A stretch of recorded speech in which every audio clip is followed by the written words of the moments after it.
Okay, so we really wanted to design this game in a way that it was like another protective tool that people can use to be able to help kids that are in vulnerable situations.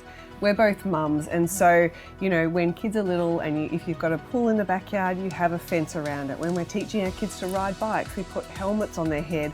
When we're crossing the road, we hold their hand, and these are all just different things that we do to keep children safe.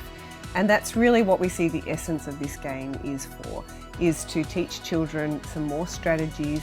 Definitely if something happens to them, it's not their fault, we're not saying that, but we want to give kids tools and we want to be able to equip them just with some different protective behaviours in their life. Yeah.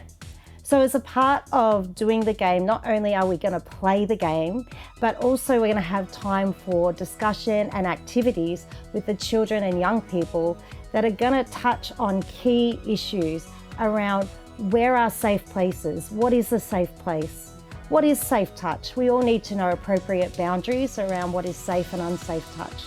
Who are the safe people that we have in our world? We all need safe people. Not every child and young person is clear around who that is for them. And also we're going to look at the very important and highly topical subject of safe spaces, including the online space, which is just turning into a massive jungle. And we want to help equip children and young people to know what are the good choices to make.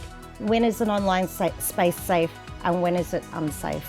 Do you remember games that you played when you were a kid? I know that I love games, my family love games, and what we find is, as I'm sure you know, sitting down with a child and saying, oh, let's have a conversation isn't always the best way to engage.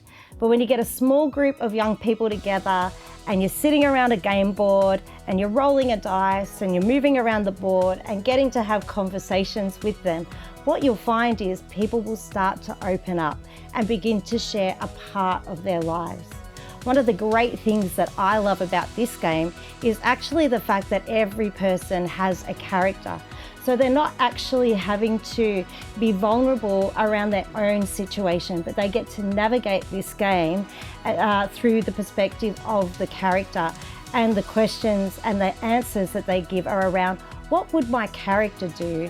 And then as we're discussing from the position of the character, what can happen is people can tend to get a little more vulnerable about their own space and feel comfortable to share about what's happening in their own world.